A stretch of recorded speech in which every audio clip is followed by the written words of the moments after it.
I appreciate so much the opportunity and the invitation to be with you tonight. ఈ రాత్రి కాల వేళ మీతో ఈ విధంగా ఉండడానికి మీరు ఇచ్చిన ఆహ్వానాన్ని బట్టి మీరు ఇచ్చిన ఈ యొక్క ఆదరణ బట్టి మిమ్మల్ని ఎంతగానో నేను అభినందిస్తున్నా. I am both honored and humbled by your invitation to come and study with you from the Word of God. దేవుని యొక్క వాక్యము నుంచి కొన్ని అంశములు మీతో ధ్యానించుకోవటం అనేది నన్ను నేను తగ్గించుకుంటూ మిమ్మల్ని అందరినీ ఎంతగానో అభినందిస్తున్నా. I want to speak to you tonight about something that I speak about all over India and all over America. ఈ రాత్రి కాలంలో మీతో పంచుకోబోయే వాక్యం ఏంటంటే నేను ఇక్కడే కాదు భారతదేశంలో ఎక్కడికి వెళ్ళినప్పటికీ కూడా ఈ యొక్క సందేశాన్ని అనేక ఎదుట నేను ప్రసంగిస్తున్నా.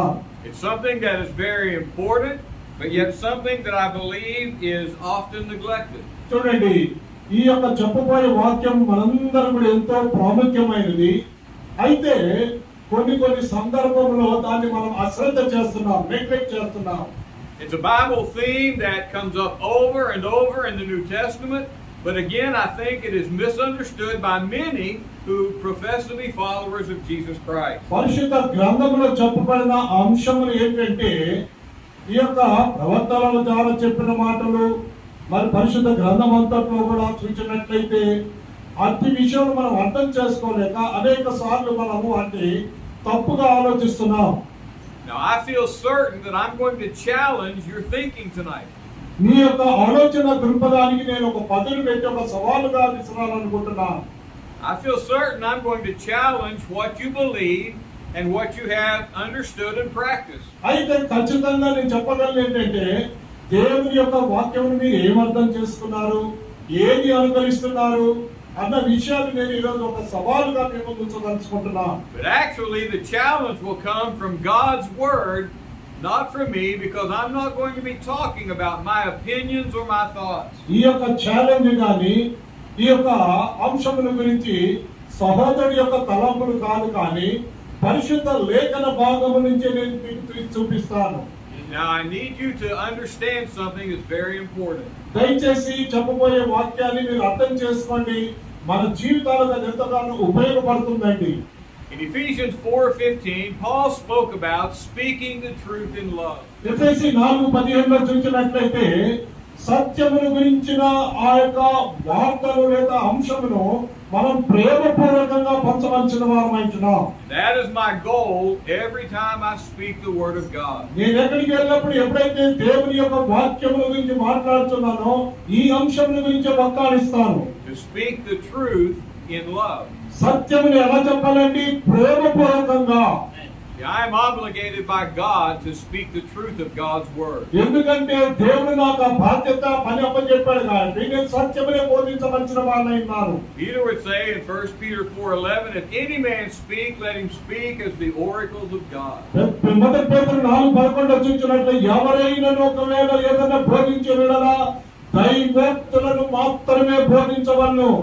సాఫ్ట్వేర్ ఉన్నారు, ఒరాకిల్స్ అంటారు చూసారా, అది దైవోక్తులు, దేవుని మాటలు. Not only do I want to speak the truth of God's word, I want to do it in the right way, as lovingly as I know how to do. దేవుని యొక్క సత్యవాక్యమును నేను చెప్పుట కాదు, దాని ప్రకారంగా వెళ్ళవలసిందిగా నేను కోరుచున్నాను ప్రతి ఒక్కరిని. So it's not my intention tonight to offend anyone. ఇక్కడ ఎవరిని కూడా నేను బాధ పెట్టడానికి చెప్పాలన్న ఉద్దేశం కాదండి నాది. Not my intention tonight to hurt anybody's feelings. నా ఆలోచన వారి ఆలోచనలకు విరుద్ధంగా చెప్పడం కాదండి. Not my intention tonight to question your sincerity or your love of God in Jesus Christ. ప్రభువు యేసుక్రీస్తునందున మీకున్న ఆ యొక్క ప్రేమను బట్టి ఆ యొక్క బోధనను బట్టి మిమ్మల్ని ఎవరిని కూడా నేను ఎక్కడ కూడా నేను మిమ్మల్ని ఇట్లా చెప్పట్లేదు, కానీ it's very obvious that you love God and you love Jesus Christ. అవునండి, మీరు మీరందరూ దేవుని ప్రేమిస్తున్నారు, యేసు ప్రభువుని కూడా ప్రేమిస్తున్నారు. I don't question that for one moment. ఒక్క క్షణం కూడా మిమ్మల్ని ఎవరిని కూడా ఆ విషయంలో ప్రశ్నించను. What I want to talk to you about is a very important Bible subject that we're neglecting or we're misunderstanding. ఈ రాత్రివేళ పరిశుద్ధ గ్రంథమును చెప్పబోయే విషయంలో చాలా మంది ఏం చేస్తున్నారంటే ఈ యొక్క సత్య వాక్యముల గురించి అశ్రద్ధ చేస్తున్నారు, నెగ్లెక్ట్ చేస్తున్నారు. And to guide us in our study tonight, we're going to use 1 Corinthians chapter 1 as our point of study. ఇయాల మనము ఏదైతే వాక్యం ధ్యానించబోతున్నామో మొదటి కొరింథీయులకు రాసిన పత్రిక 1వ అధ్యాయం గురించి మనం చూద్దామండి. Listen to the reading of God's Word, 1 Corinthians 1, verses 10 through 13. మొదటి కొరింథీయులు 1వ అధ్యాయము 10 నుంచి 13 వచనాలు మనం చూసినట్లయితే దేవుని యొక్క వాక్కు మనకి ఏం చెప్తుందో చూద్దాం.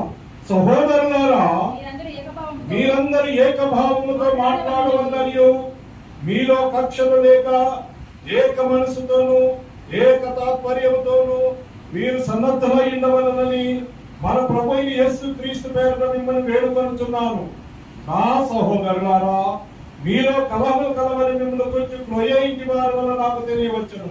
మీలో ఒకడు నేను పౌలు వాడను, ఒకడు నేను అపోలో వాడను, మరొకడు నేను కేఫా వాడను, మరొకడు నేను క్రీస్తు వాడని చెప్పుకొనుచున్నానని తాత్పర్యము. క్రీస్తు విభజించబడి ఉన్నాడా? పౌలు మీ కొరకు సిలువ వేడనా? పౌలు నామమున మీరు బాప్తిసం పొందితురా అని అడుగుతున్నారని ఇక్కడ దేవుని యొక్క వాక్యము. Now, in these verses, I'm going to suggest that Paul makes 3 different pleas to the church at Corinth. కొరింథీలో ఉన్న సంఘానికి పౌలు ఇక్కడ 3 అంశముల గురించి వేడుకుంటున్నాడు, బ్రతిమలాడుతున్నాడు. And I want to look at each one of these pleas that Paul made. చూడండి, ఇక్కడ పౌలు గారు అక్కడ కొరింథీయుల సంఘానికి ఏం వేడుకుంటున్నారన్న అంశంలో 3 మనం చూద్దామండి ఇప్పుడు. Now, the first plea that Paul made to this church of Christians was a plea for unity. చూడండి, ఏం వేడుకుంటున్నాడండి? క్రైస్తవులుగా ఉన్న ఆ యొక్క సంఘములో ఉన్న వారిని అందరూ ఏకత్వము ఐక్యత కలిగి ఉండాలని. I want you to hear it again, so somebody please read for me verse 10, 1 Corinthians 1 and verse 10. 1వ అధ్యాయం 10వ వచనం మాత్రం దయచేసి ఎవరైనా చదవండి గట్టిగా, స్త్రీలైనా పురుషులైనా. 10వ వచనం మాత్రమే గట్టిగా చదవమ్మా. సహోదరులారా, సంగతి మీకు తెలియకున్నట్టుగా నాకు ఇష్టము లేదు. అదేదనగా సహోదరులారా, మీరందరూ ఏకభావముతో మాట్లాడవలనియు మీలో కక్షలు లేని ఏక మనస్సుతోను ఏక తాత్పర్యముతోను మీరు సన్నద్ధులై ఉండవలననియు మన ప్రభువైన యేసుక్రీస్తు పేరున మిమ్మల్ని వేడుకొనుచున్నాను. Notice, Paul says, I plead with you, I beg you. పౌలు అంటున్నాడు, నేను మిమ్మల్ని వేడుకుంటున్నాను, మిమ్మల్ని బ్రతిమలాడుతున్నాను. ఏంటి? And I beg you in the name of Jesus Christ. ఎవరో ప్రభువైన యేసుక్రీస్తు నామములో నేను మిమ్మల్ని వేడుకుంటున్నాను. Paul, what are you begging for? అయ్యా పౌలు, దేని గురించి అయ్యా నువ్వు ఇక్కడ వేడుకుంటున్నావు? I'm begging you that you all speak the same thing and that there be no divisions among you. సహోదరులారా, మీరందరూ ఏక భావంతో మాట్లాడవని మీలో కక్షలు లేక. Did you hear that? విన్నారు కదండి? You all speak the same thing మీరందరూ ఏక భావంతో and that there be మాట్లాడవని, no divisions among you. మీలో కలహములు ఉండకూడదని వేడుకుంటున్నాడు పౌలు ఇక్కడ. Well, why was this so important to Paul? ఎందుకు పౌలు ఇది చాలా మొక్కానిస్తున్నాడు, ప్రాముఖ్యత అంటున్నాడు సంఘానికి? Why was unity so important to Paul? ఎందుకు పౌలు ఇక్కడ వీళ్ళని ఏకత్వం గురించి మాట్లాడుతున్నాడు? Because it was important to Jesus Christ. ఎందుకంటే ప్రభువైన యేసుక్రీస్తు వారి దృష్టిలో ఇదే ప్రాముఖ్యమైన విషయం, ఏకత్వం కలిగి ఉండాలని. Go over to John chapter 10. యోహాను సువార్త 10వ అధ్యాయం దగ్గరగా చూసినట్లయితే And listen to John chapter 10 and verse 16. 10వ అధ్యాయం 16వ వచనం దగ్గరగా చూసినట్లయితే అక్కడ 10:16 ఈ దొడ్డిని కాని వేరే గొర్రెలను నాకు కలవు, వాటిని కూడా నేను తోడుకొని రావలను. అవి నా స్వరము వినును, అప్పుడు మంద ఒక్కటి గొర్రెల కాపరి ఒక్కడును అగును. Now Jesus has said earlier in this chapter, I am the good shepherd. యేసు ప్రభువు ఏమంటున్నాడో చదువుతాను, నేను మంచి గొర్రెల కాపరిని. And now he says there are other sheep that I have that are not a part of this group, this fold. ఇంకోటి ఏమంటాడు, ఈ దొడ్డివి కాని వేరే గొర్రెలను నాకు కలవు. He's talking about the Gentiles. అంటే ఇక్కడ ఏమని అన్యుల గురించి మాట్లాడుతున్నారండి. So he says, I must bring them also. అన్యులను కూడా, వారిని కూడా ఈ యొక్క సంఘములో తీసుకురావాలని. Now listen. వినండి. And they will hear my voice. నా స్వరమును వింటారు. And there will be hundreds of flocks with one shepherd. చూడండి, అనేక వందల గొర్రెలుంటాయి కానీ కాపరి మాత్రము ఒక్కడే. Isn't that what he said? ఏమంటున్నాడండి? ఒక్కడే. He said there'll be one flock ఒకే మంద, and one shepherd. ఒకే కాపరి. And Go over to John chapter 17. యోహాను సువార్త 17వ అధ్యాయాన్ని గనుక చూసినట్లయితే అక్కడ John 17 is a beautiful chapter in God's Word. దేవుని యొక్క వాక్యంలో యోహాను సువార్త 17వ అధ్యాయం చాలా చక్కని వాక్యం అండి అక్కడ. Jesus dying on the cross is rapidly drawing near. చూడండి, యేసు ప్రభువు శిలువలో మరణించడానికి ముందు ఇదిగో నుండి త్వరపడి ఆయన తీసుకుని వెళ్తున్నారు ఈ శిలువ వేయడానికి. So the whole chapter of John 17 is a prayer of Jesus before he dies on the cross. యోహాను సువార్త 17వ అధ్యాయం అంతా కూడా చూడండి యేసు ప్రభువుని శిలువ వేయడం గురించి అక్కడ చెప్పబడుతున్నట్టుగా చూస్తున్నాము. He prays first for himself, మొదట తన నిమిత్తం ప్రార్థిస్తున్నాడు యేసు that he ప్రభువు. may be able to finish the mission that God sent him to do. దేవుడు పరలోకపు తండ్రి యేసు ప్రభువు భూమికి పంపించిన ఆ యొక్క పని ముగించుటే తన పని And అనుకున్నాడు. he prays for his apostles who would take the gospel into all the world. తర్వాత ఆయన అపోస్తలుల గురించి 12 శిష్యుల గురించి ఈ యొక్క సువార్తను సర్వలోకానికి తీసుకెళ్లవని చెప్పి ప్రార్థిస్తున్నారు. Then listen to verses 20 and 21 of John 17. యోహాను సువార్త 17వ అధ్యాయం 20-21 వచ్చిన తర్వాత చూద్దామండి. మరియు నీవు నన్ను పంపితివని లోకము నమ్మునట్లు మరియు నీవు నన్ను పంపించమని లోకము నమ్మునట్లు తండ్రి నా యందు నీవును నీ యందు నేనును ఉన్నలాగున వారును మా యందు ఏకమై ఉండవలనని వారి కొరకు మాత్రము నేను ప్రార్థించలేదు. వారి వాక్యము వలన నా యందు విశ్వాసముంచు వారందరూ ఏకమై ఉండవలనని వారి కొరకు ప్రార్థించుచున్నాను. చాలు. Now remember, this is a prayer of Jesus just before he dies on the cross. ఆ సిలువలో మరణించక ముందు ప్రభువైన యేసు క్రీస్తు వారు వేడుకుంటున్నాడు ఈ మాటలు. Now we don't always know when we're going to die. మనందరికీ ఏం తెలియదండి మనం ఎప్పుడు మరణిస్తాము.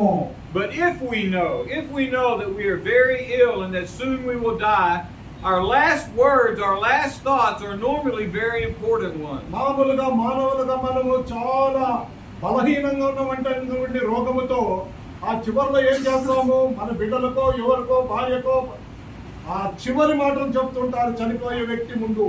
I lost my father many years ago. అనేక సంవత్సరాలు వీరి తండ్రిని కోల్పోయారు. He knew he was dying. ఆయన మరణిస్తాడన్న సంగతి తెలుసు. He called me and my brother in to give us some final instructions before he సహోదరుడు died. వినపడుతుంది కదండి. సహోదరుడును వారి అన్నగారు ఇద్దరు కూడా వారి తండ్రి దగ్గరికి వెళ్ళినప్పుడు కొన్ని సలహాలు ఇవ్వాలనుకున్నాడు. చివరి మాటలు అంటారే అది. He told us how to handle some of his money and property. ఆయన విడిచి వెళ్ళి ఆ యొక్క డబ్బు గాని ఆ యొక్క ఆస్తిని గాని ఏ విధంగా మీరు చూసుకోవాలని సలహాలు ఇచ్చాడు. Most importantly, he made us promise to take care of our mother. వీటన్నిటికంటే ఎక్కువగా వారి యొక్క తల్లిని ఏ విధంగా చూసుకోవాలో చెప్పి, అయ్యా నేను తల్లిని బాగా చూసుకుంటామని వేడుకున్నాడు తండ్రి బిడ్డల్ని. And we took those words very seriously. ఆ తండ్రి చనిపోయే ముందు చెప్పిన మాటలని చాలా జాగ్రత్తగా ఆలకించాము. Because they were the words that was on my father's heart before he died. ఎందుకంటే ఆయన మరణించక ముందు నా తండ్రి హృదయంలో నుంచి వచ్చిన మాటలు మాకు చెప్పాడు కాబట్టి. Well, what's on the heart of Jesus before he died? ప్రభువు యేసు క్రీస్తు వారు మరణించక ముందు ఆ యొక్క యేసు ప్రభువు వారి యొక్క హృదయంలో ఏముందండి? On the heart of Jesus before he dies is that we would all be one. ఏం కోరికుందండి ప్రభువు యేసు క్రీస్తు వారి హృదయంలో మనమందరము ఏకముగా ఉండాలని. Now people like to say, "Oh, we're one, we're united in spite of our differences." చూడండి, మనలో విభేదాలను కాకుండా మేమందరం ఏకంగానే ఉన్నామండి అని చెప్పుకుంటాం మనం. But the prophet Amos in Amos 3 and verse 3 would ask an important question. ఆమోసు గ్రంథం 3:2 అక్కడ ఒక ప్రముఖమైన ప్రశ్న వేస్తున్నారండి. He would ask the question, "Can two walk together unless they are agreed?" చూడండి, ఇద్దరు వ్యక్తులు అంగీకృతం కాకుండా ఒకరి అడుగులో ఒకరు ముందుకు వెళ్ళగలరా? I want you to think very carefully about this. ఈ యొక్క విషయాన్ని చాలా జాగ్రత్తగా ఆలోచించవలసిందిగా మిమ్మల్ని వేడుకుంటున్నాను. I want you to think about the things that we don't agree on, even though we all profess to follow Jesus. మనం యేసుని వెంబడిస్తున్నాము, యేసుని అనుకరిస్తున్నాము అంటున్నాం, కానీ కొన్ని విషయాలలో యేసుని అనుకరించని వారిగా ఉంటున్నాము మనము.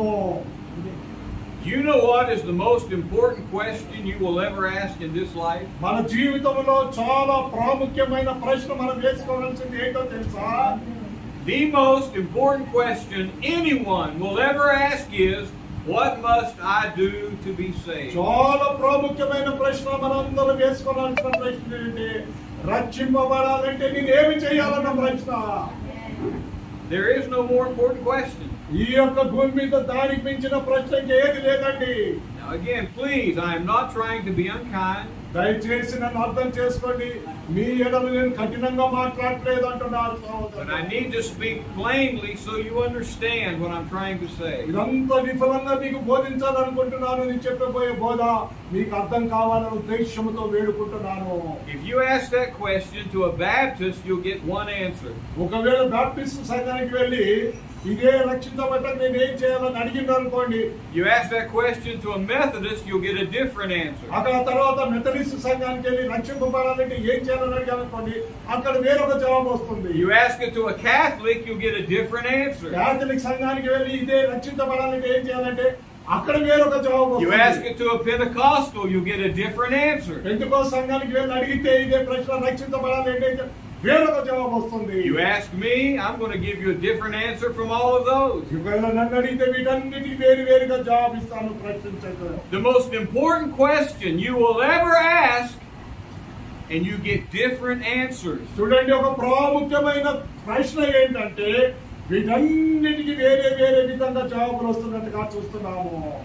Jesus said, I want my believers to be one as God the Father and I are one. నా యందు విశ్వాసం ఉంచిన వారందరూ ఏకముగా ఉండాలి. ఏ విధంగా? తండ్రి నా యందు నీవును, నీ యందు నేనును ఏకమై ఉండాలని అంటున్నాడు. Do you think tonight if I could ask God the Father and get a direct answer, what must I do to be saved? Ask Jesus the Son, what must I do to be saved? Do you think I'd get two different answers? పరలోకమందున తండ్రి నేను గనక రక్షింపబడాలంటే ఏం చేయాలని పరలోకపు తండ్రిని తన కుమారుడైన యేసుక్రీస్తుని కూడా రక్షింపబడాలంటే ఏం చేయాలని అడిగినట్లయితే వీరిరువురు కూడా వేరు జవాబులు ఇస్తారు అనుకుంటున్నారా? లేదండి. You know I wouldn't. లేదండి, ఆ విధంగా రాదు. Jesus said, I want you to be one so that the world will believe. లోకము నమ్ములాగున తండ్రి నా యందును నీ యందు నేను ఏకమైన లాగున అంటున్నాడు. But see, we talk to people in the world sometimes and they say, you people who claim to be Christians don't even believe. Why should you be talking to me? అయితే క్రైస్తవులో ఉంటున్న జీవిస్తున్న మనము మీరు అది కనుక నమ్మనట్లయితే మీరు ఏ విధంగా ఉంటారు ఈ లోకంలో అని అంటున్నారు. One of you claims to follow Jesus and you say this. ఒకళ్ళు యేసుని వెంబడిస్తున్నారు అంటున్నారు, ఇదిగో ఈ విధంగా వెళ్తున్నారు. But somebody else claiming to follow Jesus says this. Who am I supposed to believe? ఇంకోళ్ళు అంటున్నారు, ఇదిగో నేను యేసుని వెంబడిస్తున్నాను కానీ నా ఇష్టంగా నేను ఉంటాను. కానీ ఎవరిని వెంబడించాలి, ఎవరిని అనుకరించాలి ఇక్కడ? And because we are not one, it causes others to not believe. ఎందుకంటే క్రైస్తవులుగా చెప్పుతున్న మనమందరము ఏకముగా లేవు కాబట్టి ఇతరుల మన యందు విశ్వాసం ఉంచట్లేదన్న సంగతి గుర్తిరగాలి. We don't agree on how we are to worship the God of heaven. పరలోకమందు తండ్రిని మనం ఏ విధంగా ఆరాధిస్తున్నాం అనేది ఏకత్వం లేకుండా పోతున్నాము. We don't agree on what the church is, what it should be called, how it should do its work. సంఘం ఏమైనది, సంఘములో ఏ విధంగా ఆరాధించాలి, సంఘం ఏ విధంగా నడిపింపబడాలన్న విషయంలో కూడా ఏకత్వం లేకుండా పోతున్నాము. Jesus prayed for unity. యేసు ప్రభువు మనందరూ ఏకముగా ఉండాలని ప్రార్థిస్తున్నారు. The Apostle Paul pleaded with Christians at Corinth to be one. కొరింథీలో ఉన్న క్రైస్తవ సంఘానికి అపోస్తలుడైన పౌలు ఇదే విషయాన్ని వేడుకుంటున్నారు, మీరందరూ ఏక మనసు కలిగి ఉండాలని. But we're not one. అయితే మనం ఏకంగా ఉన్నామా ప్రశ్న. Now I learned this I learned this by what I experienced. చూడండి, నేను ఈ సత్యాన్ని నేను ఏ విధంగా తెలుసుకున్నానంటే నా అనుభవం మీకు చెప్పదవుతున్నాను. As a young man, I attended the Baptist church for a while. వారు యవనస్తుడిగా ఉండినప్పుడు అక్కడ అమెరికా దేశంలో బాప్టిస్ట్ సంఘంలో ఆరాధనకు వెళ్ళేవాడట. Then I switched and I started attending the Methodist church for a while. ఆ తర్వాత కొంతకాలం అయిన తర్వాత మెథడిస్ట్ సంఘానికి ఆరాధనకు వెళ్ళాడట. I became frustrated and just quit attending any church at all. ఇక నాకు అసహనానికి వచ్చి ఇక్కడ ఒకటి చెప్తున్నారు, ఇక్కడ చెప్తున్నారు, ఇక నేను ఏ సంఘానికి పోను అనుకున్నాడట. Until I found a group of people who only called themselves Christians and any answer you asked for came from the Word of God. చూడండి, ఒక గ్రూప్ ఉందండి, వాళ్ళు క్రైస్తవులుగానే పిలువబడుతున్నారంట. వాళ్ళను మనం ప్రశ్న అడిగించినప్పుడు దేవుని యొక్క వాక్యములను ఎత్తి చూపారు కాబట్టి ఆ గ్రూపుల గురించి ఆసక్తి కలిగి ఉన్నాను నేను. And I listened and I studied and I finally became just a Christian. వారు కేవలం ఒక క్రైస్తవుడిగా ఉండాలనుకోని వాళ్ళు చెప్తున్నది విన్నాను, ఆలకించాను, అదే విధంగా ఉండాలనుకున్నాను. And from that day forward, for almost 50 years now, I've been pleading with people to be one in Christ. ఆ రోజు నుంచి ఈ 50 సంవత్సరాలుగా నేను ఎక్కడికి వెళ్ళినప్పటికీ క్రైస్తవులుగా పిలువబడుతున్న వారందరినీ కూడా ఏకముగా ఉండాలని నేను వేడుకుంటూ వస్తున్నాను. Somebody says, but what you're talking about, that's not possible. అయితే కొంతమంది అన్నారు, నువ్వు ఏం మాట్లాడుతున్నారండి, ఏం బోధిస్తున్నావు, అవకాశం లేదు ఏకంగా ఉండడానికి మాకన్నారట. Well, if it's not possible, why did Paul plead with the church at Corinth to be one? ఏకముగా ఉండడానికి అవకాశం లేకపోతే ఎందుకు పౌలు కొరింథీయుల సంఘాన్ని క్రైస్తవులు వేడుకుంటున్నాడు ఏకముగా ఉండాలని? If it's not possible, why did Jesus pray that we would all be one? ఎందుకు యేసు ప్రభువారు కూడా మీరందరూ ఏకముగా ఉండాలి ఎందుకు ప్రార్థించారు, ఎందుకు వేడుకున్నాడు? ఒకవేళ మనం ఏకత్వం లేనట్లయితే It is possible. అవకాశం ఉందండి ఏకత్వం కలిగి ఉండటకు. But I believe it's possible in only one way. ఒకే ఒక మార్గం ఉందండి మనకు. We have to have an absolute standard of authority to guide us in all spiritual religious matters. ఆత్మీయ సంబంధమైన భక్తి విషయంలో చూడండి, మనందరికీ స్టాండర్డ్ ఒక పట్టిక ఉంది, దాన్ని అనుసరించవలసిందే అనగా గ్రంథంలో ఉన్న విషయాలు. Now let me illustrate it. దీన్ని కొద్దిగా విఫలంగా చెప్తానండి. Let's say some of you good ladies want to make some clothing. మంచి సహోదరులారా, మీరు చక్కని దుస్తులు ధరించాలనుకున్నాను. And so you go to a store that has material and you say, I need 4 meters of this material. చూడు, అక్కడ మంచి కొట్టుకు పోయి ఒక మంచి చీరనో ఇంకేదో కొనుక్కోవాలనుకుంటారు అనుకోండి, ఇదిగో ఈ గుడ్డ నాకు 4 మీటర్లు కావాలని అడిగారనుకోండి కొట్టు అతన్ని, ఆ బట్టల షాప్ అతన్ని. And so the owner just quickly pulls out something, he says, that's 4 meters. ఆ బట్టల షాప్ వచ్చి ఏమంటాడు, ఇట్లా ఒక గుడ్డ తీసుకొని ఇదిగో నువ్వు అన్నట్టు 4 మీటర్లు అన్నాడు అనుకోండి. You say, I don't think so, that looks like 3 meters. అయ్యా నువ్వు చూపించేది 4 మీటర్లా కనబట్టలేదు, 3 మీటర్లే ఉందంట అనుకుంటారు మీరు. He says, no, that's 4. అయ్యా 4 ఉందంటాడు అతను. I don't think so, it looks like 3. అయ్యా మాకు 3 మీటర్లా కనబడుతుంది, నేను అంగీకరించి నీతో అనేది షాప్ అంటాడు. Well, how do you know if it's 3 or 4? అది 3 మీటర్లు ఉందా 4 మీటర్లు ఉందా అని ఎట్లా తెలుసుకోగలం మనము? Yeah you are right with the tape. You get a tape and you measure. ఒక టేప్ తీసుకొని దాన్ని కొలుస్తాము. You see, that tape is the absolute standard. That tells you exactly how long it is. ఆ tape ఏమైనా ఖచ్చితంగా చెప్పాలి, అది 3 మీటర్లు ఉందా 4 మీటర్లు ఉందా అని చెప్పగలదు. We have to have that same standard in matters of Christianity. క్రైస్తవంలో కూడా అటువంటి ఖచ్చితమైన కొలత ఉండాలండి మనకు కూడా. Now, what is that standard? ఏంటి ఆ స్టాండర్డ్ చెప్పండి, ఆ క్రమ పద్ధతి ఏంటి? The Word of God. Listen to Colossians 3 and verse 17. కొలస్సీ 3:17 చూడండి, ఆ స్టాండర్డ్ ఏదో చూద్దాం. కొలస్సీ 3:17. Yes, sir. మరియు మాట చేత గాని క్రియ చేత గాని మీరేమి చేసినను ప్రభువైన యేసు ద్వారా తండ్రి అయిన దేవునికి కృతజ్ఞతాస్తుతులు చెల్లించుచు సమస్తం ఆయన పేరట చేయుడి. చాలా గట్టి చదివేనా? మరియు మాట చేత గాని క్రియ చేత గాని మీరేమి చేసినను ప్రభువైన యేసుక్రీస్తు ద్వారా తండ్రి అయిన దేవునికి కృతజ్ఞతాస్తుతులు చెల్లించుచు సమస్తమును ఆయన పేరట చేయుడి. 3:17. Yes, sir. Okay. Paul said, whatever you do in word or in deed. పౌలు ఏమంటాడు? మాట చేత గాని క్రియ చేత గాని, whatever you teach, whatever you practice, మీరేమి చేసినను you must do it in the name of the Lord Jesus Christ. ప్రభు యేసు క్రీస్తు నామమున పేరట చేయుడి. But that doesn't mean that you walk around all day saying, I do this in the name of Jesus. I do this in the name of Jesus. ఇక మన దినవంతం మన దేశ దినచర్యలో ఇగో నేను ప్రభు యేసు క్రీస్తు పేరట తింటున్నాను, ప్రభు యేసు క్రీస్తు పేరట నడుస్తున్నాను కాదు. ఇక్కడ the phrase in the name of Jesus means with the approval of Jesus, with the authority of Jesus. ప్రభు యేసు క్రీస్తు వారు ఇచ్చిన ఆ యొక్క అధికారపూర్వకమైన ఆ యొక్క క్రీస్తుని పోలనే విధంగా. So everything that we teach, everything that we practice religiously has to have the approval of the authority of Jesus Christ. భక్తి విషయంలో చూడండి, ప్రభువు యేసు క్రీస్తు ద్వారా ఇవ్వబడిన ఆ చట్ట ప్రకారమే, ఆ సంకల్ప ప్రకారం మనం చేయవలసిన వారమైతున్నాము.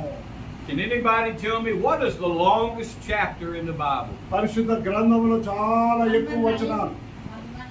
Yes, Psalm 119. Yes, absolutely. ఖచ్చితంగా. It's a psalm that is devoted to God and the Word of God. చూడండి, ఇక్కడ దేవుని యొక్క మాట ఉద్దేశము, దేవుని యొక్క వాక్యం గురించి చెప్తున్నారండి. Look at 3 different verses. ఇక్కడ 3 వచనాలు చూద్దామండి. Psalm 119 verse 160. కీర్తనలు 119, 120 వచనము.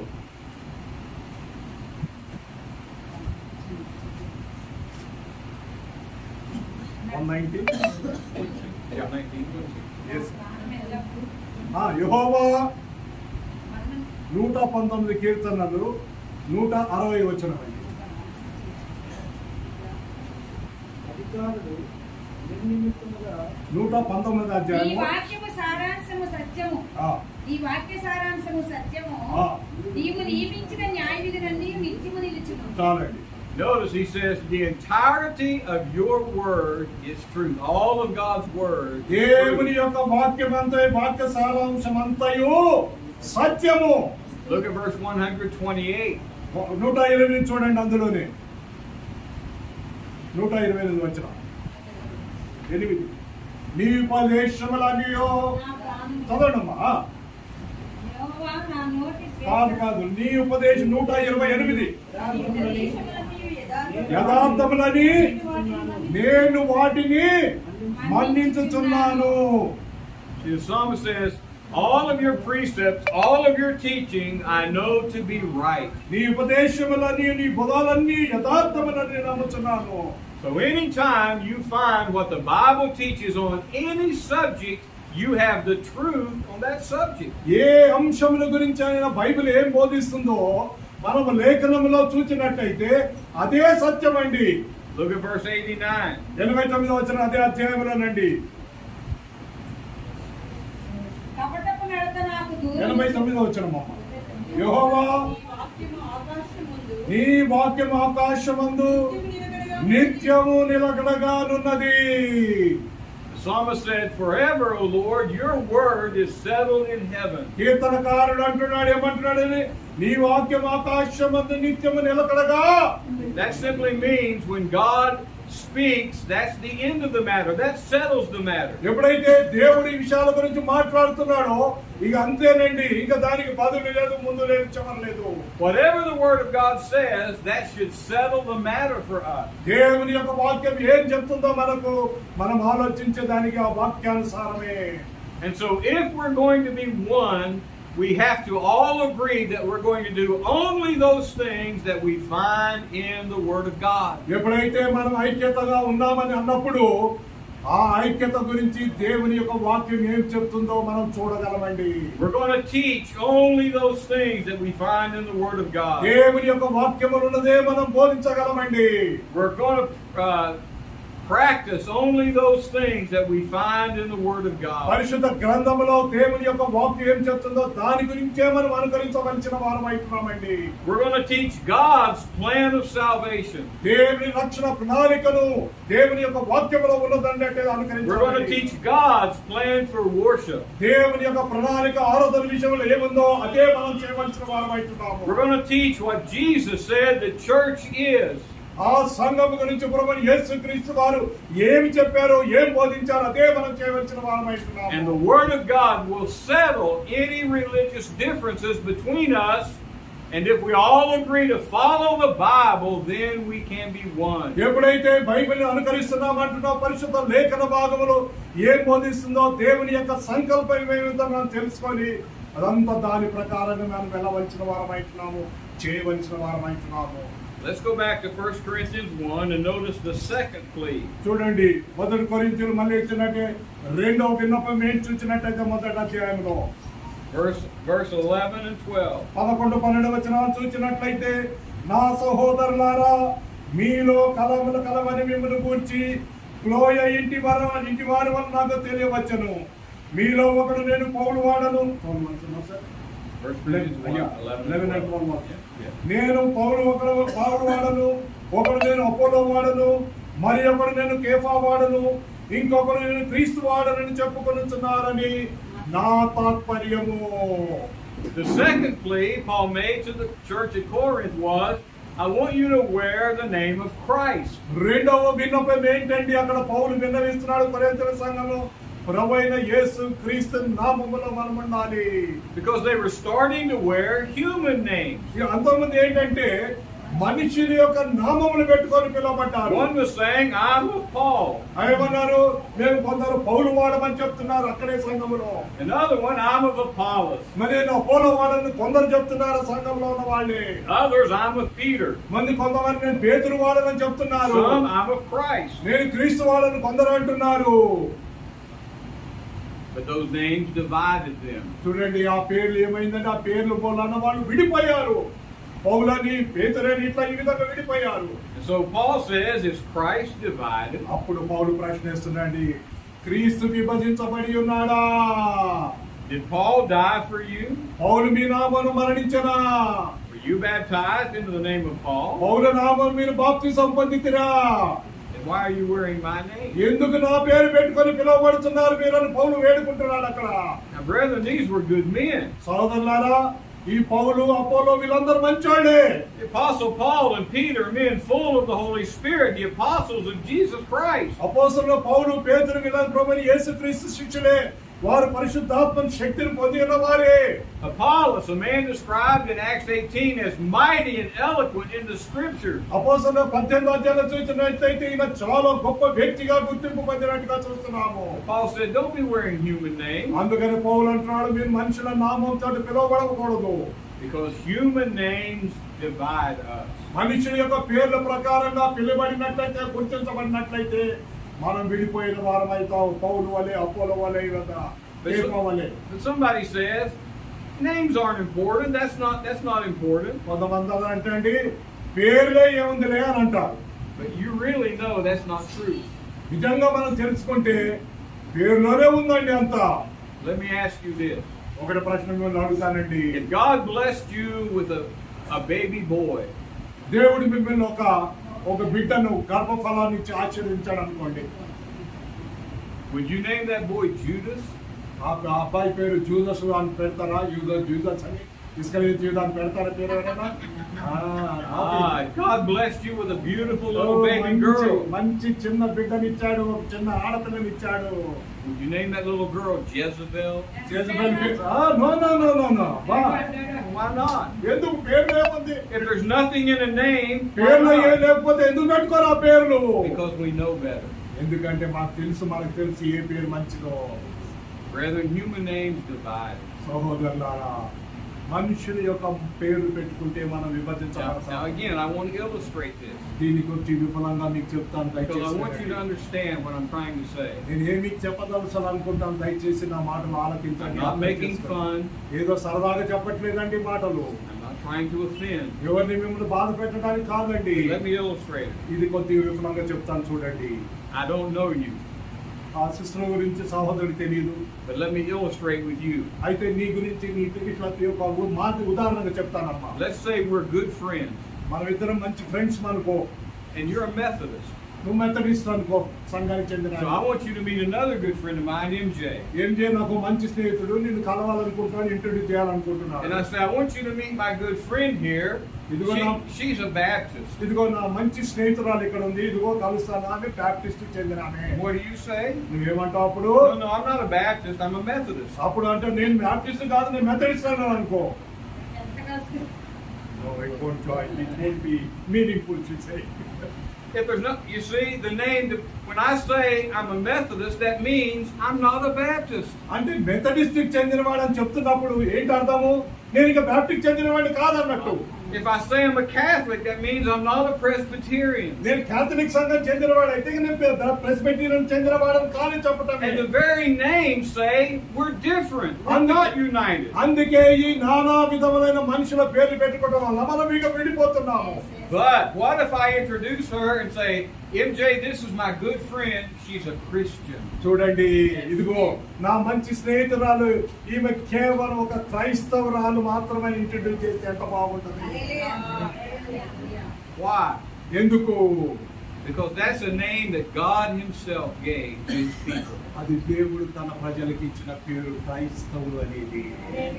In Acts 11:26, the disciples were called Christians at Antioch. అంత్యోకులో మొట్టమొదట అపోస్తల కార్యం 11:6 క్రైస్తవులని పిలువబడ్డారు. That's a name that we all can agree upon. ఆ పేర్లు మనమందరం కూడా ఒక అంగీకృతం కలిగి ఉంటామండి. Because it's a name that's found in the Word of God. దేవుని యొక్క వాక్యంలో మనం ఉంది కాబట్టి చదవగలం అది. And it's a name that glorifies the one who is our Savior. ఎవరైతే మన రక్షకుడుగా ఉంటాడో ఆయన నామం మహిమపరిచే విధంగా ఉంటుందండి ఆ పేరు. But the moment you take a human name, ఎప్పుడైతే మనుషుల పేరు తీసుకుంటామో that divides us. అదేమైతుందండి, మనం విడిపోయిన వారం అవుతున్నాము. So Paul's plea was a plea for unity and a plea for the name of Christ. అందుకే పౌలు మీరందరూ ప్రభు యేసు క్రీస్తు పేరిట ఏకముగా ఉండాలని వేడుకుంటున్నాడండి. But he makes one other plea. ఇంకో మూడోది వేడుకుంటున్నాడు అక్కడ పౌలు. రెండు అయిపోయినాయి, మూడో అంశము. That is a plea for baptism. ఇక్కడ బాప్తిసం గురించి అని వేడుకుంటున్నాడండి. Again, begin in verse 13. 13వ వచనం మరొకసారి చదువుతాం చూడండి. And verse 13. Yes, sir. క్రీస్తు విభజించబడి ఉన్నాడా? పౌలు మీ కొరకు సిలువ వేయబడినా? పౌలు నామమున మీరు బాప్తిసం పొందితిరా? Just a second. Now I need you to think very, very carefully with me. ఇది నాతోటి మీరు చాలా జాగ్రత్తగా విని అంగీకరించాలని కోరుతున్నానండి. Because Paul asked 3 questions. పౌలు గారు 3 ప్రశ్నలు అడిగారు, 3 అంశాల గురించి. Is Christ divided? క్రీస్తు విభజించబడి ఉన్నాడా? Was Paul crucified for you? పౌలు మీ కొరకు సిలువ వేయబడినా? Or were you baptized into the name of Paul? మీరు పౌలు నామమున బాప్తిసం పొందితిరా? 3 విషయాలండి. And the answer was no to all of those. చూడండి, ఈ మూడింటి కూడా జవాబు ఏంటండి? నో, లేదు. Christ is not divided. క్రీస్తు విభజించబడలేదండి. Paul was not crucified for you. పౌలు మీ నిమిత్తం సిలువ And వేయబడలేదు. you were not baptized into the name of Paul. అందుకని పౌలు నామమున మీరు బాప్తిసం పొందలేదు. And his point was, so stop wearing my name. అందుకని ఏమంటున్నాడు? పౌలు నా నామమును మీరు పెట్టుకోవద్దు, ధరించవద్దు. But here's what I want you to think about very carefully. చాలా జాగ్రత్తగా ఈ విషయాల గురించి ఆలోచించాలని మిమ్మల్ని వేడుకుంటున్నాను. To be of Paul, to be a disciple of Paul, what had to happen? ఏం జరుగుతుందని నేను పౌలు వెంకరిస్తున్నాను, పౌలు వాడన్నప్పుడు. To be a disciple of Paul, Paul would have had to have been crucified for them. పౌలు చూడండి, అనుకరించినట్లయితే పౌలు శిష్యుడిగా ఉన్నట్లయితే ఆయన సిలువ వేయబడ్డాడా? And they would have had to have been baptized into the name of Paul. పౌలు నామమున వారు బాప్తిసం పొందినారా? And the same is true of Christ. క్రీస్తు విషయంలో కూడా అదే ప్రశ్న అండి. To be of Christ, he has to have died for us. చూడండి, మరి యేసు క్రీస్తు వారు మన నిమిత్తం మరణించాడండి. And we know he did. అవునండి, ఆయన మరణించారు మన నిమిత్తము. But also to be of Christ, I must be baptized into Christ. ఎప్పుడైతే మనం క్రీస్తు వారమని చెప్పుకుంటున్నామో ప్రభువైన యేసు క్రీస్తు నామములో మన బాప్తిసం పొందవలసిన వారమైతున్నాము. Now, again, think carefully. మరి ఒకసారి వేడుకుంటాం, జాగ్రత్తగా ఆలోచించండి. I am not of Christ simply because I say I believe Jesus Christ is the Son of God. ప్రభువైన యేసు క్రీస్తు దేవుని కుమారుని నేను నమ్మినంత మాత్రములా నేను చెప్పే మాటను అనుసరించమని కాదు ఇక్కడ. I'm not of Christ simply because I repeat what people call the sinner's prayer. పాపి ప్రార్థన చేసినంత మాత్రాన రక్షించబడతాను కాదు నా ఒక్క ఉద్దేశం ఇక్కడ. By the way, you'll not find that anywhere in the Bible. Bible ఎక్కడ లేదండి పాపి ప్రార్థన వల్ల రక్షించబడతామని. You'll never find one person in the Bible who is told to repeat the sinner's prayer in order to be saved. రక్షించబడాలంటే పాపి ప్రార్థన చేస్తే సరిపోతుందని ఎక్కడ కూడా బైబిల్లో ఎక్కడ కూడా చెప్పబడలేదండి. I am not of Christ. I have not been saved by Christ until I have been baptized into Christ. ఆ ప్రభువైన యేసు క్రీస్తు నామములో బాప్తిసం పొందనంత వరకు నేను క్రీస్తు వాడనని చెప్పుకొనడానికి అక్కడ అవకాశం లేదు. Look at Mark 16:16. మార్కు 16:15 చూడండి, అక్కడ ఏదో 16:16 అండి. మార్కు 16:16 చదవండి ఎవరన్నా. బాప్తిసం పొందిన వాడు రక్షింపబడును. నమ్మి బాప్తిసం పొందిన వారు రక్షింపబడును. నమ్మని వానికి శిక్ష విధింపబడును. నమ్మని వారికి శిక్ష విధింపబడును. Jesus said, "He that believes యేసు ప్రభువారు అంటున్నాడు, నమ్మి మరియు and is baptized will be saved." బాప్తిసం పొందిన వారు రక్షింపబడుదురు. Again, listen carefully. జాగ్రత్తగా వినండి దయచేసి ప్రియులారా. Jesus did not say, once you believe you are saved, and then after you're saved, you should be baptized. చూడండి, రక్షింపబడిన తర్వాత నమ్మిన తర్వాత బాప్తిసం పొందాలంటే చెప్పలేదు యేసు ప్రభువారు. What he said, ఏమన్నాడండి? he that believes నమ్మి and is baptized మరియు బాప్తిసం పొందిన వారు will be saved. రక్షింపబడుదురు. Now we understand that in normal language. ఇది మామూలు మనం ఆడుకో భాషలో మనం అర్థం చేసుకోగలం ఈ మాటలు. Again, I'm going to pick on you ladies. స్త్రీల గురించి మళ్ళీ చెప్తానంటండి ఎందుకో. You tell your children, we're having company tonight. చూడండి, మీ బిడ్డలకు ఏదో అంటే కలిసినప్పుడు ఏదైనా చెప్పాలనుకుంటారు అనుకోండి. Here's some money, go to the store and get chai and biscuits. మీ బిడ్డలకు ఎవరైనా వచ్చినప్పుడు ఆ బిడ్డకు చెప్తారమ్మా, ఆ పక్కన కొట్టుకుపోయి చాయ్ను బిస్కెట్ పలకరాపో మన ఇంటికి అతిథులు వచ్చారని చెప్పింది అనుకోండి. And so they come back and they're all happy and they give you the chai. ఆ బిడ్డ వచ్చి ఉట్టి చాయ్ కొత్తే ఇచ్చింది అనుకోండి తల్లికి, No biscuits. బిస్కెట్లు కొనకరాలేదు వాళ్ళు. What do you say to them? ఆ బిడ్డతోటి మీరు ఏమంటారు? మీరు బిస్కెట్లు ఎక్కడమ్మా అని అంటారు. You say, I told you to get chai and biscuits. అమ్మా నీకేం చెప్పా? చాయ్ను బిస్కెట్లు కొనకరమ్మని చెప్పా.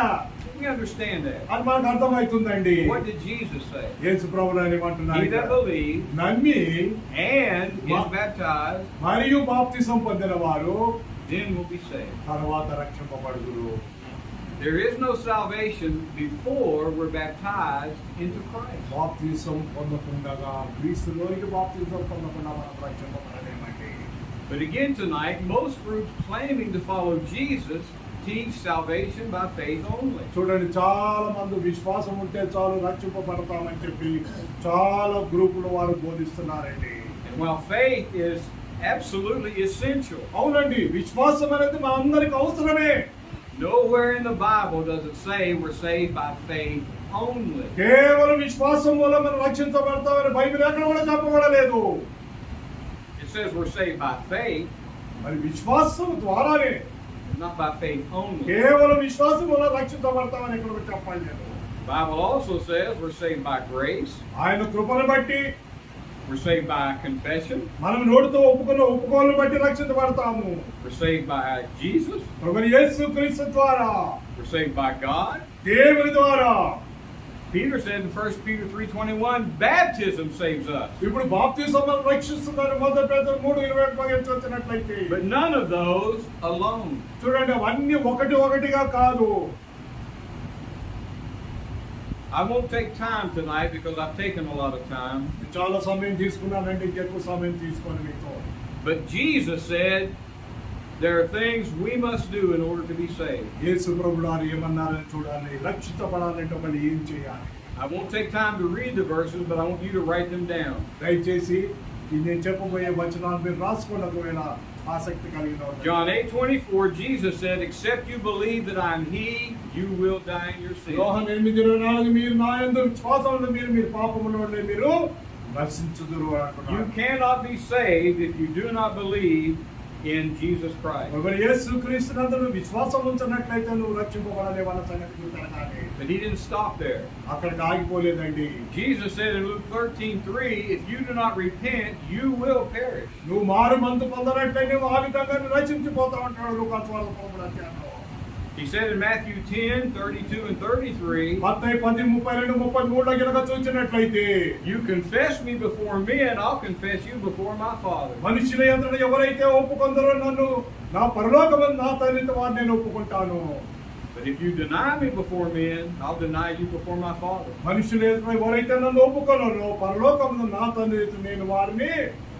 And Paul would say in Romans 10:9 and 10 that with the mouth confession is made unto salvation. ఇప్పుడు అందులో చూడండి, పౌలు గారు అంటున్నారు ఇక్కడ, ఎప్పుడైతే నువ్వు నోటితోటి ఒప్పుకుంటున్నావో అది రక్షణకు తీసుకుని వెళ్ళే మార్గంగా ఉంటుంది. And then Jesus said in Mark 16:16 and Matthew 28:18 and 19 that we become disciples or we are saved by being baptized. మనం ఆ బాప్తిసం పొందుట ద్వారా మనము ఆయన శిష్యులు అవ్వడానికి అవకాశం ఉంటుంది అంటున్నాడండి మనకి ఇక్కడ. Jesus said you have to believe. Jesus said you have to believe. నువ్వు నమ్మవలసిన వాడవై You have to repent. నువ్వు మారు మనసు You పొందవలసిన have to confess me. నేను ఒప్పుకోవాల్సిన వాడు Then మనిషి you లేదు. have to be ఆ baptized. తర్వాత బాప్తిసం పొందవలసిన వాడవై ఉంటున్నాము. And until we've done that, we are not of Christ. ఎప్పుడైతే ఈ 4 అంశములు మనం చేయమో మనం క్రీస్తు వారం కాకుండా ఉంటామన్న సంగతి గురించి అడగాలి. That's what the Word of God teaches. అదే వాక్యం బోధిస్తుంది. Now let me show you quickly an example of that. ఒక్క ఉదాహరణ చెప్తాను చూడండి త్వరగా. Go over to Acts chapter 8. అపోస్తలుల కార్యం 8వ అధ్యాయం కనుక చూసినట్లయితే A man from Ethiopia is reading from the Word of God. Ethiopia దేశం చెందిన వ్యక్తి ఇక్కడ 8వ అధ్యాయంలో దేవుని యొక్క వాక్యమును చదువుతున్నాడండి. He's reading Isaiah 53. యెషయా గ్రంథము 53వ అధ్యాయం చదువుతున్నాడండి. And the evangelist Philip asked him, do you understand what you're reading? ఒక ఫిలిప్పును దేవుని పంపబడిన ఫిలిప్పు అక్కడ నువ్వు చదువుతున్నా అర్థమవుతున్నదా అని అడుగుతున్నాడండి ఈ ఇథియోపియా దేశం చెందిన వ్యక్తిని. And he said, I need help. I can't unless someone guide me. అయ్యా ఎవరైనా నాకు మార్గం చూపించినట్లయితే ఏ విధంగా అర్థం చేసుకోగలను Acts అడుగుతున్నాడు. 8:35 says, Philip began at that scripture and preached Jesus to him. అపోస్తలుల కార్యం 8వ అధ్యాయం 30వ వచనంలో చూసినట్లయితే అక్కడ ఏమంటున్నాడండి యేసుని గురించిన సువార్త అతనికి Now look at బోధించాడు. verse 36. 36వ వచనం చూడండి అదే 36లో. అప్పుడు యేసుని గూర్చిన సువార్త ప్రకటించాడు. వారు త్రోవలో వెళ్ళుచుండగా నీళ్లున్న ఒక చోటికి వచ్చినప్పుడు నపుంసకుడు ఇదిగో నీళ్లు నాకు బాప్తిసం ఇచ్చుటకు అడిగి రథము నిలుపుమని ఆజ్ఞాపించెను. Now isn't that interesting? చూడండి ఎంత ఆసక్తిగా ఉంది He చూడండి. hears a sermon about Jesus Christ. యేసును గురించిన ప్రసంగం విన్నాడండి. And what's his question? ప్రశ్న ఏం అడుగుతున్నాడండి విన్నాయన ఆ నపుంసకుడు. Can I be baptized? నేను బాప్తిసం పొందవచ్చునా? Now, why would he ask that question? ఎందుకు ఆ ప్రశ్న అడగవలసి వచ్చింది ఆ నపుంసకుడు? Because Philip taught him exactly what Jesus said we have to do to be saved. ఎందుకంటే ఫిలిప్ అతనికి బోధించాడు కాబట్టి ఒకడు రక్షింపబడాలంటే ఏం చేయాలని బోధించాడు కాబట్టి ఆ నపుంసకుడు అందుకే ఫిలిప్ అడుగుతున్నాడు నేను బాప్తిసం పొందవచ్చునా? So Philip tells him, if you believe with all of your heart, you may. Verse 37. 37వ వచనంలో చూడండి అక్కడ చక్కగా చెప్తున్నాడండి. ఫిలిప్ నీ పూర్ణ మనసుతో విశ్వసించిన ఎడల పొందవచ్చునని చెప్పాడు. రైట్ అదేనండి. He said, if you believe, you may. And the man from Ethiopia said, I believe that Jesus Christ is the Son of God. యేసు దేవుని కుమారుడని నేను నమ్ముతున్నాను ఆయన నమ్మొచ్చును అన్నాడండి. And they stopped the chariot, and Philip and the man from Ethiopia went down into the water, and Philip baptized him. అందుకే Ethiopia దేశం చెందిన ఆ యొక్క నపుంసకుడు రథంలో వెళ్తున్నప్పుడు వారిరువురు కూడా ఆ నీళ్ళ చోట రథం ఆపమన్నాడు. ఫిలిప్ను నపుంసకుడు ఇద్దరు కూడా నీళ్ళలోనికి వెళ్ళి బాప్తిసం పొందాడు. The man believed. ఈయన విశ్వాసం నమ్మాడు. When he asked the question, is there anything that would keep me from being baptized? That demonstrates repentance. ఆయన నమ్మకాన్ని బట్టి ఆయనలో మారు మనసు కలిగింది కాబట్టి యేసుని గురించిన సువార్త విన్నాడు కాబట్టి ఆ క్రియ చేయవలసిన అవశ్యత కనుగొన్నాడు. He confessed the name of Jesus. యేసు నామమును ఒప్పుకున్నాడు. Then he was baptized. తర్వాత బాప్తిసం పొందాడండి. Exactly what Jesus taught. ఖచ్చితంగా యేసు క్రీస్తు వారు ఏం బోధించాడో ఈ ఫిలిప్ కూడా ఆ నపుంసకుడు అదే బోధించాడండి. You are listening so carefully మీరందరూ కూడా చాలా ఆసక్తిగా దేవుని యొక్క వాక్యం ఆలోచిస్తూ విన్నారు. that I'm tempted to be like Paul and preach till midnight. మధ్యరాత్రి దాకా పౌలు ఏ విధంగా అయితే బోధించాడో అట్లా బోధించాలని నాకు ప్రేరణ కలుగుతుంది. I love to preach when people are listening carefully to the Word of God. ఎప్పుడైతే నేను వాక్యోపదేశం చేస్తారో వింటున్న వారికి నేను ఎక్కువగా బోధించాలని నాకు ఎక్కువ ప్రేమ కలుగుతుంది. And you have listened so wonderfully tonight. చాలా చక్కగా ఆసక్తిగా వాక్యాలు విన్నారు ఈ రాత్రి కాల వేళ మీరు. I know I've challenged your thinking some. ఈ ఆలోచనలకు నేను ఇప్పుడు సవాలు విసురుతున్నానండి. I promise you, it has challenged my thinking. నా ఆలోచన కూడా నాకు ఒక సవాలుగా ఉంది కాబట్టి ఆలోచన మీకు చెప్పాను. But my prayer to God is that all of us will be honest and want to do only what the Bible teaches. నా యొక్క ఆలోచన ఏంటంటే కేవలం బైబిల్ మాత్రం బోధించినప్పుడే మనం బైబిల్ ప్రకారంగా చేయడానికి అవకాశం ఉంటుందండి. God bless you. దేవుడి మిమ్మల్ని ఆశీర్వదించును గాక.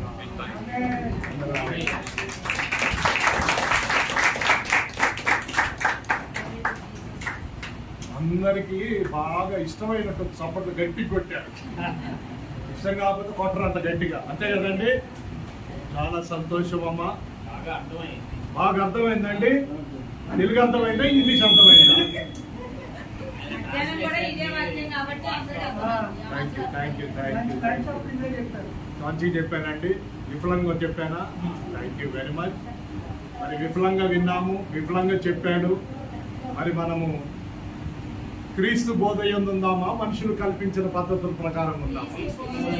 క్రీస్తు బోధ యందు నిలిచి ఉంది. ఐక్యత కలిగి సిస్టర్ కరెక్ట్గా చెప్తున్నారు. ఒకే క్రీస్తు నామములో మాత్రమే మనము నడిపింపబడాలి. దేవుని చిత్తమైతే సహోదరుడు పాలరాజన్న మరొకసారి అవకాశం ఇస్తే మరి ఒకసారి వచ్చి వాక్యం బోధిస్తామండి. మరి ఇంకా ఏదైనా మీకు అనుమానాలు, ప్రశ్నలు ఏదైనా ఉన్నట్లయితే బోధ గురించి కానీ, ఏకత్వం గురించి కానీ, బాప్తిసం గురించి కానీ ఏదైనా కూడా మీకు అనుమానాలు, ప్రశ్నలు అంటే అన్న చాలా అనుభవం గలవారే కాదంటే నేను సహోదరుడు ఏమన్నాడు, వాక్యానుసారమైన బోధ ఉండవలసిందే అంటున్నారంట. మీరు కూడా అదే చేస్తున్నారు. కొందరు అన్నాడు, అందుకే ఆయన కొందరు మానుకుంటున్నారు ఆ విధంగా చేయక. కాబట్టి మనమందరం యేసు క్రీస్తులో ఏకత్వం కలిగి ఉండాలి. ఆయన రాజ్యం అనే సంఘం కూడా ఏకత్వం గురించి బోధిస్తుంది. కొరింథీయులో ఉన్న క్రైస్తవులకు అక్కడ సమస్యలు వచ్చాయి కాబట్టి పౌలు గారు 3 అంశాల గురించి వేడుకుంటున్నారు. ఈ రాత్రి కాల వేళ మిమ్మల్ని కూడా క్రీస్తు విభజించబడి ఉన్నాడా? పౌలు మీ నామమున సిలువ వేయబడిన ఎవరి నామమున మీరు బాప్తిసం పొందుతారని ప్రశ్నించినప్పుడు నేను క్రీస్తు నామమున బాప్తిసం పొందాను అని చెప్పబడిగే విధంగా ఉన్నా. అందుకే నమ్మి మరియు బాప్తిసం పొందిన వారు ఎవరి నామమునండి? మరి నమ్మి క్రీస్తు నామమున బాప్తిసం పొందిన వారిని ఏమని పిలుస్తారండి? వండర్ఫుల్ క్రిస్టియన్స్ అని పిలవబడుతున్నట్టుగా అది మనుషులు కల్పించిన పద్ధతులు సర్వోపదేశములను బోధించుతూ అని అంటున్నాడు. అందుకే ప్రభువు యేసుక్రీస్తు వారు మత్తయి సువార్త 7:21 ఆ విధంగా ఉండకుండా క్రీస్తు బోధ యందు నిల్చుందామండి. వినయించుకుంటున్నాను. మీరు ఆసక్తిగా వినడాన్ని బట్టి మీ అందరికీ నా యొక్క హృదయపూర్వక వందనాలు. మరి పాల్రాజు గారికి నా యొక్క హృదయపూర్వక వందనాలు. వారి మమ్మల్ని ఆహ్వానించినందుకు రవి గారికి కూడా నా యొక్క హృదయపూర్వక వందనాలు. ఎందుకంటే ఆయన వాక్యం చాలా జాగ్రత్తగా విన్నారు మీరు. లేకపోతే ఆయన అంత అసలు ఇంత చెప్పడం కూడా మీరు విన్నదాన్ని బట్టి అందుకు చెప్పాడు. అందరిని దేవుడు ఆశీర్వదించగాక. ఇంకా ఎవరైనా బాప్తిసం పొందకుండా ఉన్నట్లయితే నేడే రక్షణ దినము, రేపేం సంభవిస్తుందో మనకు తెలియదు. నేను వర్షంలోనే 3 కొనుక్కోపోయారంట కాలం. దేవుడు చూడండి, అన్న ప్రార్థించిన విధంగా భయంకరమైన వర్షము. నేను మీటింగ్ ఉండి కూడా మేము క్యాన్సిల్ చేశాం. కానీ ఈరోజు అన్న ప్రార్థించిన విధంగా ఆ వర్షాన్ని దేవుడే ఆపాడు. థ్యాంక్ యూ అండి, వందనాలు. ఎవరైనా బాప్తిజం పొందాలంటే అన్నకి చెప్పినట్లయితే ఆ బాప్తిజం గురించి మరి మీరు ఎంతో శ్రద్ధగా, చాలా శ్రద్ధగా మీరు వాక్యం విన్నారు. ఈరోజు ఇప్పుడు ఎవరు రక్షించబడితే వాళ్ళ అదృష్టవంతులు. మేము ఒక దైవజనుడిగా ఆయన అయ్యగారు అమెరికా నుంచి డబ్బులు ఖర్చు పెట్టుకుని మరి ఎంత ప్రయాసపడి మరి మనకి వాక్యము ఎందుకు చెప్తున్నారంటే వాళ్ళ ఆత్మలు రక్షించబడాలి. వాళ్ళ గోల్ ఒకటే. ఆయన దేవుడి దగ్గరికి వెళ్ళినప్పుడు ఎన్ని ఆత్మలు రక్షణకు నడిపించడం అనేది వాళ్ళు దేవుడికి సమాధానం లెక్క చెప్పుకోవడం కోసం దేవుడి యొక్క కృపను పొందుకోవడానికి వాళ్ళు ఎంతో ప్రయాసపడి, ఎంతో కష్టపడి, డబ్బులు ఖర్చు పెట్టి అమెరికా నుంచి మన దేశానికి వచ్చి మరి భారతదేశంలో మన కోసం మరి వాక్యము మరి ప్రకటిస్తున్నటువంటి ఇలాంటి దైవజనులు మన సన్నిధిలోకి రావడం మరి నిజంగా ఎంతో గొప్ప విషయం. దైవజనులు అడుగు పెడితే ఎంతో ఆశీర్వాదం, గొప్ప ఆశీర్వాదం అంట. మన కోసం చెప్పారు వాక్యం, మన కుటుంబాల కోసం చెప్పారు వాక్యం, మన రక్షణ కోసం చెప్పారు వాక్యం. రక్షించబడ్డావా నువ్వు ధన్యుడివే. ఆశ్రయంగా ఉంటాడు దేవుడు.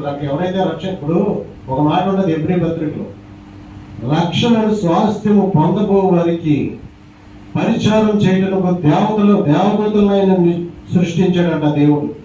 అంటే ఎవరైతే ప్రభువునందు రక్షణ పొందుకుంటారో వారికి దేవదూతలు పరిచయం చేస్తారు. మామూలు విషయం కాదు రక్షణ పొందుకోవడం అనేది. చాలా గొప్ప విషయం, గొప్ప భాగ్యం. కాబట్టి దయచేసి ప్రభువుని నమ్మండి, బాప్తిసం తీసుకోండి, రక్షించబడండి, రాబోయే ఉగ్రత నుంచి తప్పించండి. నేను మీకు ఖచ్చితంగా ఒక విషయం చెప్తాను. భయంకరమైన సునామీ రాబోతుందని దేవుడు నాకు చూపించాడు, కళ్ళలో చూపించాడు దేవుడు నాకు. ఆల్రెడీ అమెరికాలో వచ్చింది, పాకిస్తాన్ లో వచ్చింది, మన ఇండియాలో కూడా హిమాచల్ ప్రదేశ్ లో వచ్చింది, పంజాబ్ లో వచ్చింది. నిన్న కురిసిన వర్షానికి ఇబ్రాహీంపట్నంలో ఒక గ్రామం మొత్తం మునిగిపోయింది. సికింద్రాబాద్ లో వాడలు పడవలతో తిరిగారు. అంత భయంకరమైన వర్షాలు కురుస్తున్నాయి, మనుషులు కొట్టుకుపోతున్నారు. దయచేసి రక్షణ పొందుకోండి, ప్రభువుని నమ్మండి. ఎవరు ప్రయాసపడినా ప్రజలు రక్షించబడాలని, దేవుడు సంతోషిస్తాడని ఎంతో ప్రయాసపడుతున్నారు పాపం. అటువంటి దైవజనులను బట్టి మనం ఎంతో సంతోషించాలి. ఇలాంటి వాక్యం మరి మీరు వారు చెప్పడము, మీరు వినటము, ఇది ఒక దేవుడి యొక్క కృప. దేవుడికి మహిమ కలుగును గాక. మరి